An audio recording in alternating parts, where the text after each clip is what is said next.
Okay, in this video we are going to go through the second part of lesson 10 on induction motors, and here are the contents. So the first part of this video we are going to look at the model, the equivalent circuit of the induction motor, and on the second part of the video we will go through the torque speed characteristics of induction motors.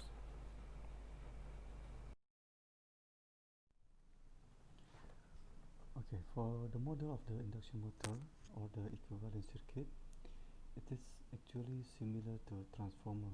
Yes. So it's got two parts. Just one on the left here, yeah, to represent the stators, while on the one on the right is to represent the rotor. Yeah. In the transformer, the one on the right, on the left, will be the primary winding, and the one on the right will be the secondary winding. Okay. Again, the voltage on the right hand side, which is on the rotor, is present due to induction. Yeah? The induction caused by the or done by the stator's winding. Okay, and then if you see the model here, so start with this R1 is to represent the resistance in the stator. Yeah, and there is losses affiliated to this resistance, and then we've got here JX1 is for the to represent the stator leakage. Yeah. So again, this will be representing the losses due to the stator magnetic flux leakage. And then we've got this RC for the core losses. In the again, this is in the stator still, and then we have JXM. So this is the magnetizing reactance. Yeah, also will represent the losses due to the magnetic losses. Okay, and then here we have E1.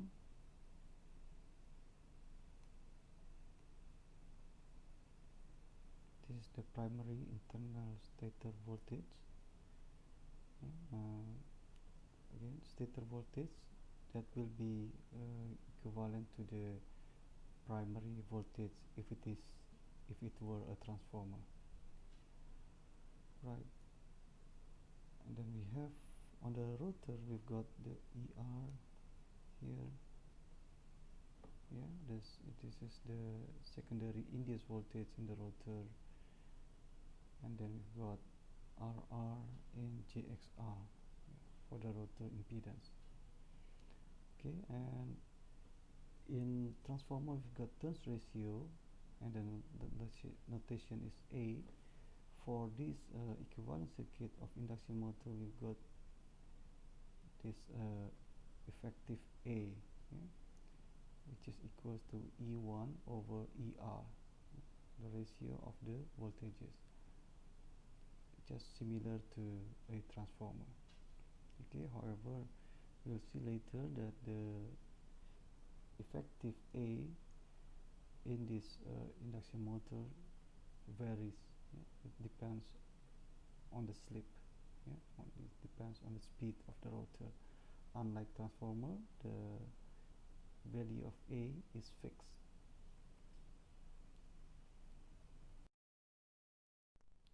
Okay, and again this slide showing us the same equivalent circuit. Again, on the left you've got the stator, and you have rotor on the right hand side, and its parts in the equivalent circuit has been mentioned before.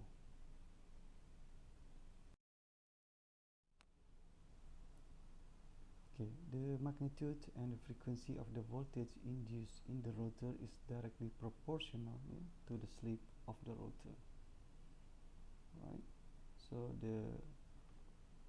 this voltage and the frequency varies depending on the slip of the rotor. ER, which is the rotor voltage, is equal to S times ERO, and ERO definition is given here. It is the induced rotor voltage at locked rotor condition. If we lock the rotor, if we don't allow it to move, then this will be the value of the induced voltage in the rotor. At any other speed, if we then release the rotor, we are not locking it anymore, then the value of the voltage will be S times ERO. And similarly, for the frequency, the value of the frequency is changing depending on the slip as well. While Fe is the frequency of the electrical voltage applied to the stator. Okay, then we've got this reactance of the rotor. It depends on the inductance of the rotor. This is the resistance, the reactance in the circuit model. So XR, the reactance of the rotor, is equals to omega Re times Lr. Okay. This is so, and then the omega itself is equal to 2 pi Fr. Remember that Fr is the frequency of the voltage induced in the rotor times Lr, the inductance of the resistance. And then if we can then substitute Fr with Sfe, so we've got Xr is now equal to 2 pi Sfe times Lr. Now if we take the S element to the front, and the remaining will be 2 pi Fe times Lr, and this is actually equal to XRO. The elements in the brackets is actually equal to XRO, and therefore XR is equal to S times XRO. And we can see again here that the reactance of the rotor is actually also a function of the slip. So it's the slip times XRO, while XRO is the reactance of the rotor when it is locked. Okay, now we've got the reactance, and we have also the resistance, RR. So now we can calculate the rotor current. IR is equals to the voltage induced in the rotor, which is ER, divided by the total impedance, which is RR plus the JXR. And XR now is replaced by SXRO, so you've got the current IR is equals to ER divided by all this. Okay, and finally, if you divide both sides by S, you divide both sides, the denominator and the denominator by S, then ER over S is equal to ERO, and then you've got RR over S, and then this is divided by S, simply just JXRO. So this is now the new expression for IR. Yeah?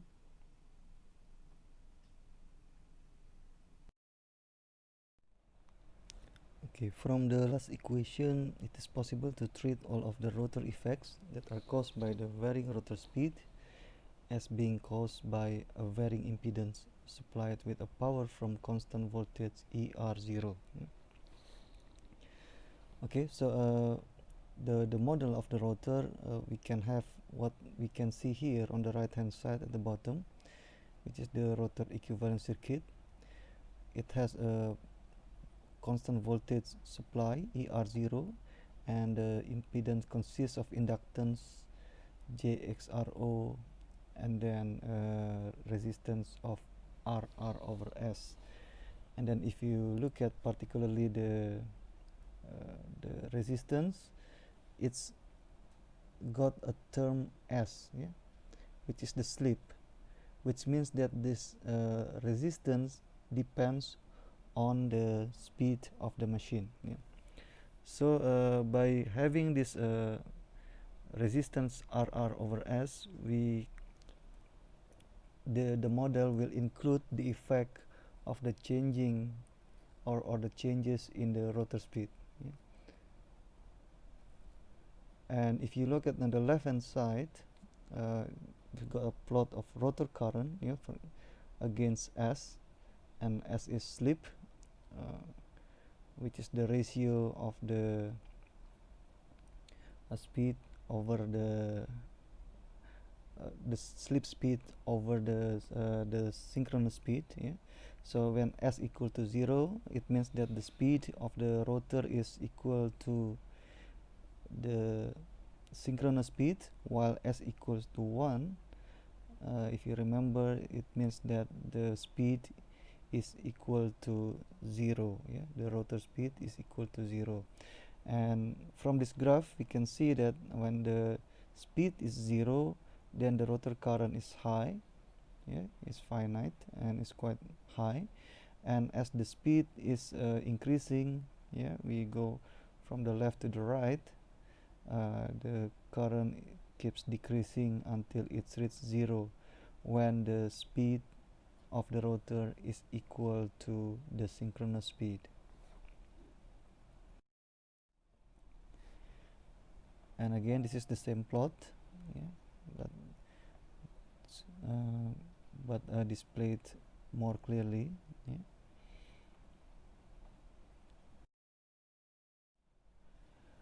Okay, now we've got this equivalent circuit of the rotor that I have circled in red here. This can be referred to the primary side of the motor, yeah, and then by doing this, basically we are combining the rotor with the stator circuit. So you can see, if you look at now, the equivalent circuit doesn't have the two windings anymore. Like the transformer, you've got primary and secondary winding, but now we don't have it. We don't have it anymore, because now the secondary circuit has been merged into the primary. Yeah, the rotor circuit has been merged into the stator circuit in this case. Okay, and while we are doing that, there is a transformation from the rotor to the stator. As you can see, as we follow this, we use these equations. So for example, the voltage no longer ER0, but we multiply it by the turns ratio, effective turn ratio. And for the impedances like the R, the resistance, we multiply it by A squared, yeah, and similarly for the reactance, also multiplied by A squared.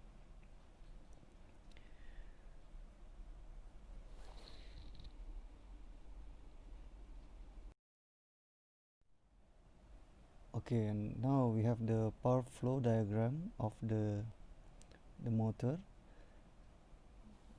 You can see that the input is electrical power, yeah, while the output is mechanical, yeah, consisting of torque and speed, yeah. In between you've got losses. If you like, you can split the losses into two. First in the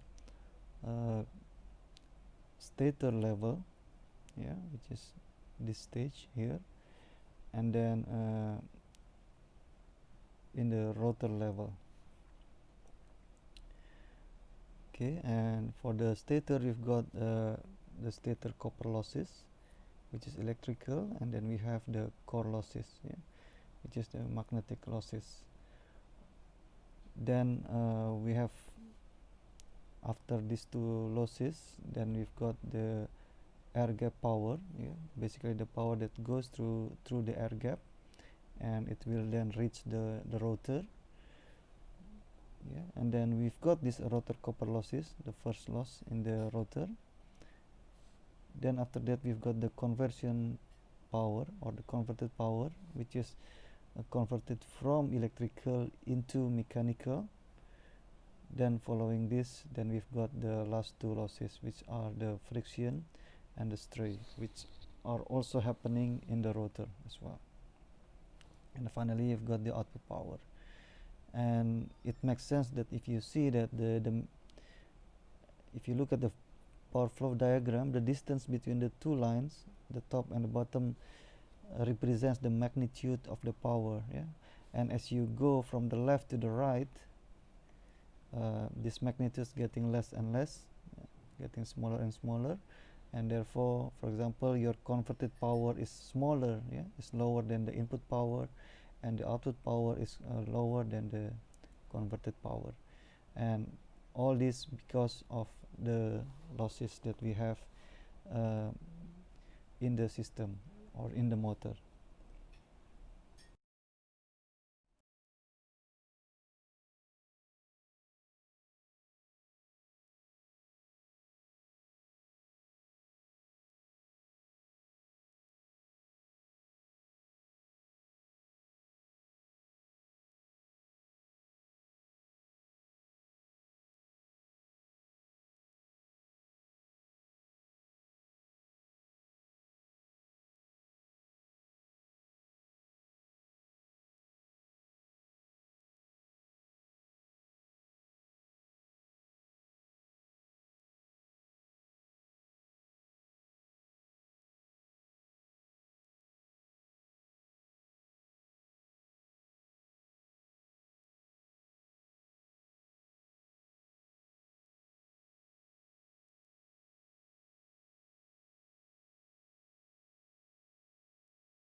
Okay, now in this section we are going to look at the torque speed characteristics. We'd like to answer questions such as how does the torque of the induction motor change as the load changes, how much torque can an induction motor supply at starting conditions, and how much does the speed of the induction motor will drop as its shaft load is increased.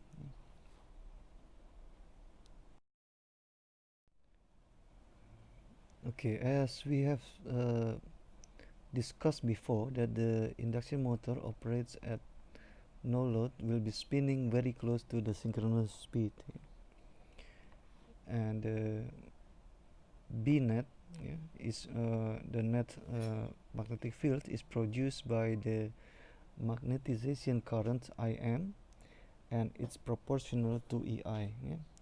If you look at the equivalent circuit, is IM is what I'm circling here in red, and E1 is this one here.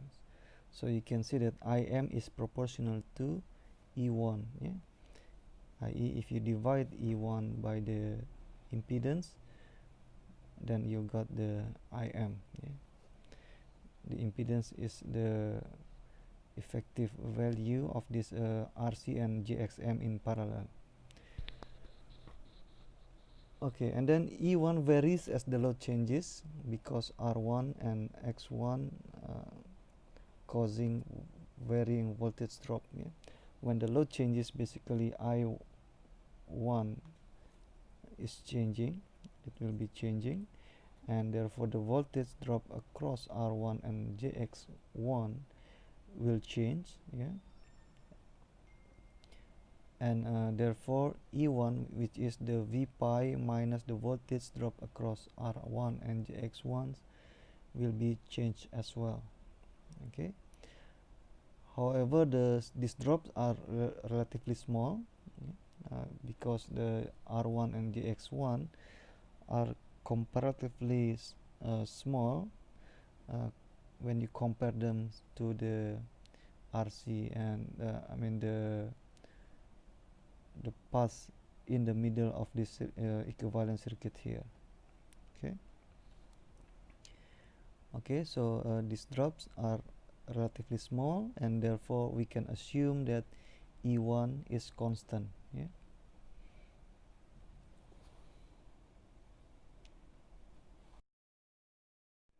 Okay, now we are going to look at the characteristics when there is no load connected to the motor.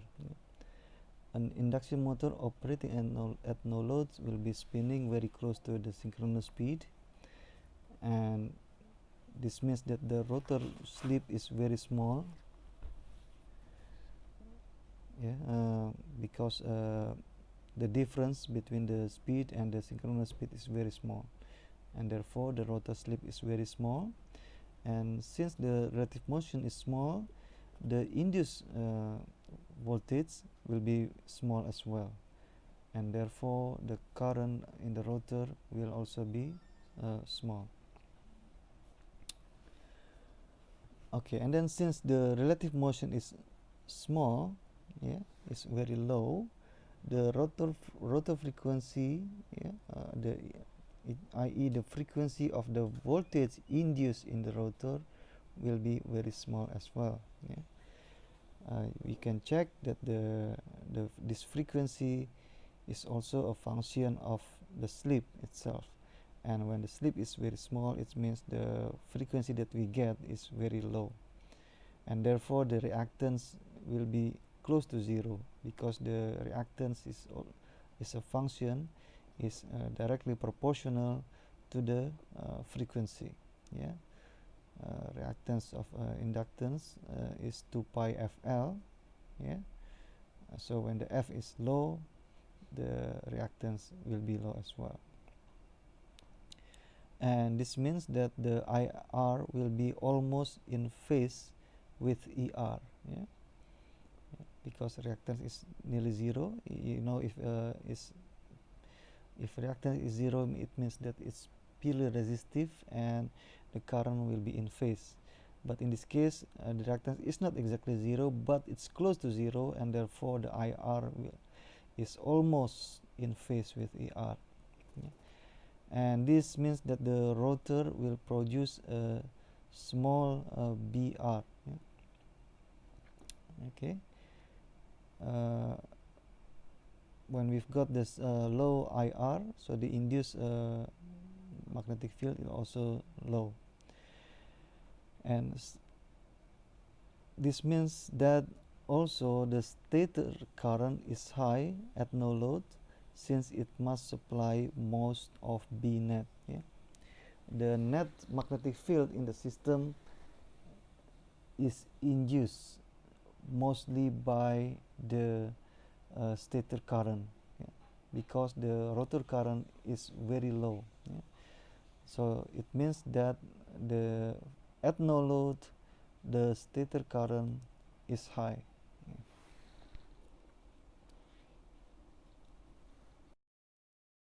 Okay, now what will happen when the load is increased?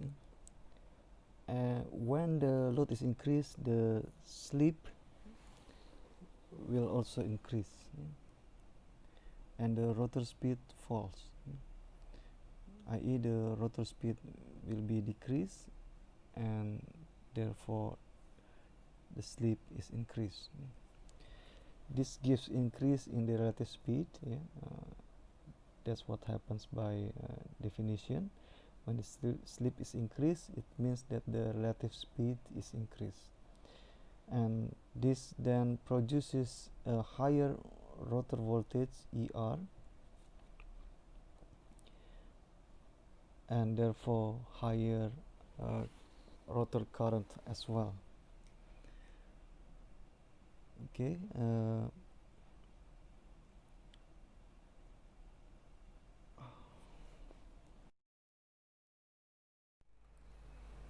Okay, so now to continue with the torque speed characteristics, the induced torque is dependent on three variables.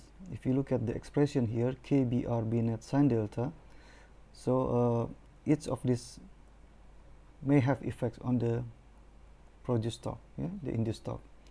And if we look at this into this one by one, the first one, BR is directly proportional to the rotor current IR, yeah? And IR, as we have seen before, it's got this expression, this equation, which is, if you can see that there's a variable S in there, which is the slip, and therefore we know that IR is a function of the speed of the motor, and the curve of IR has this sort of shape, yeah. So this is a plot of IR versus sorry, not NSYNC, but not NSYNC, but the speed of the motor. Okay, and because BR is proportional to IR, therefore if we plot BR against the speed, we will also have the same curve with the same shape, yeah, just this shape here, right? And the second term is B net. B net is proportional to E1, which is the internal stator voltage, yeah?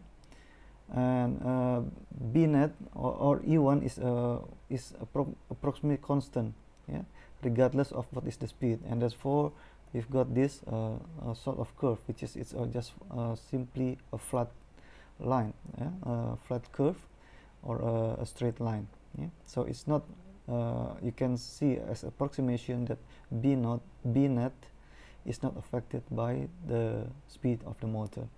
And the third term, the sine delta,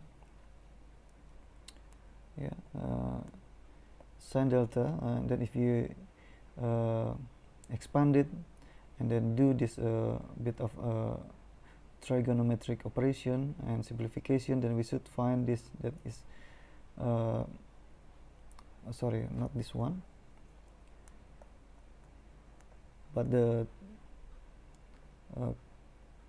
cos theta, yeah, which is equals to the power factor, yeah, will be having this expression here, cos of arctan as xRO over RR. And then if we plot this against the speed, yeah, in this expression it's got S here, yeah? You know that there is a, we can easily derive the speed when we know the S. So we can then have the plot which is similar to this shape here.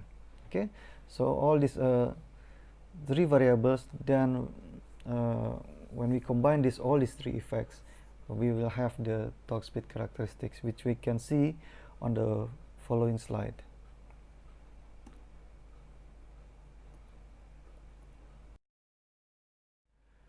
Okay, so here they are. Again, the three effects on the left hand side, and then if we combine them together, then we will get this sort of curve for the induced torque, yeah, against the speed of the motor Nm. Okay, and there are two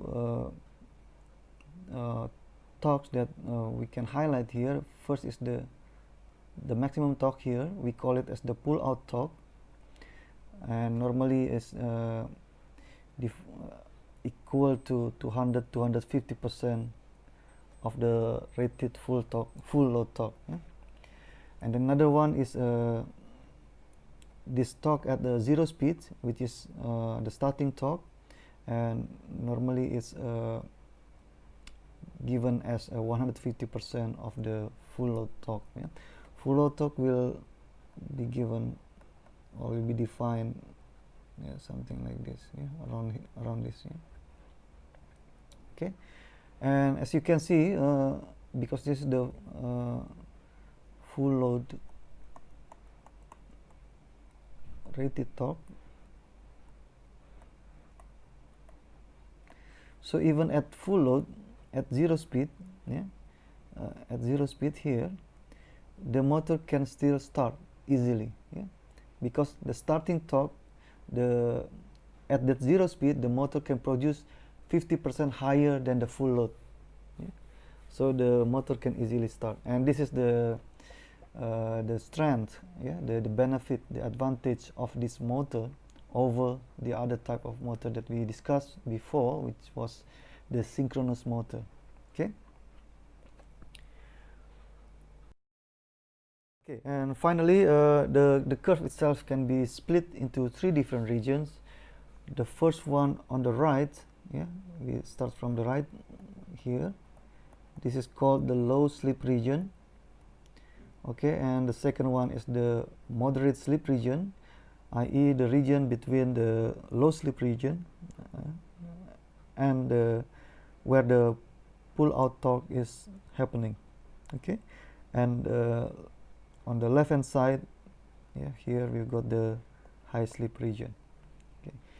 Normally the motor is running most of the time on the low slip region. It may also enter into the moderate slip region, yeah, but it's unlikely that we want motor to run on the high slip region. Yeah. In this low slip region, the slip is approximately the slip is very small. The slip is very small, very low, yeah, and the slip will increase. Yeah, if you zoom into this region here, yeah, maybe if we can do that.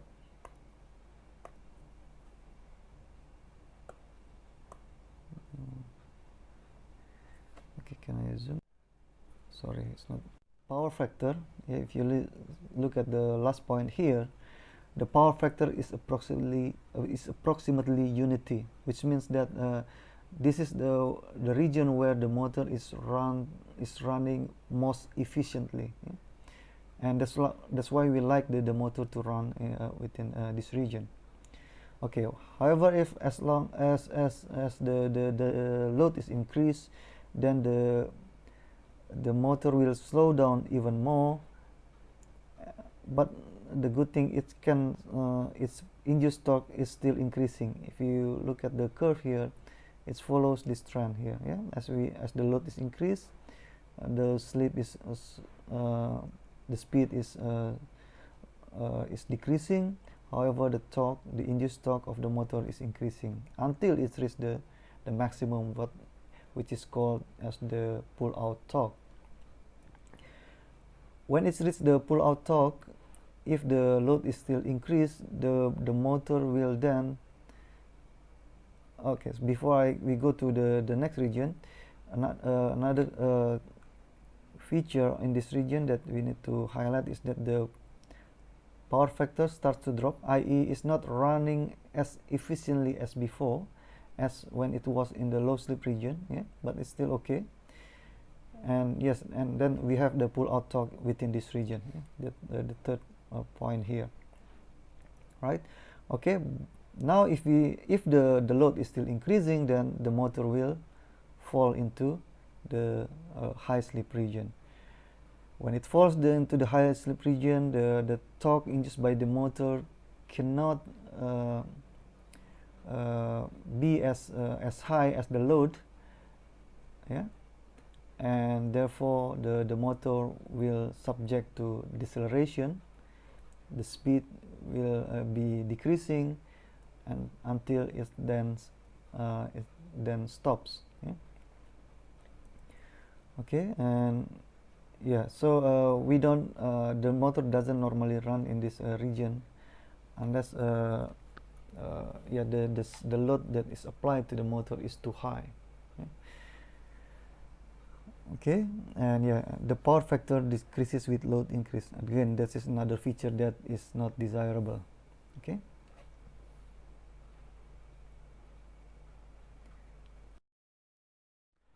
Okay, that's the end of the second part of the lesson on induction motor. Thank you.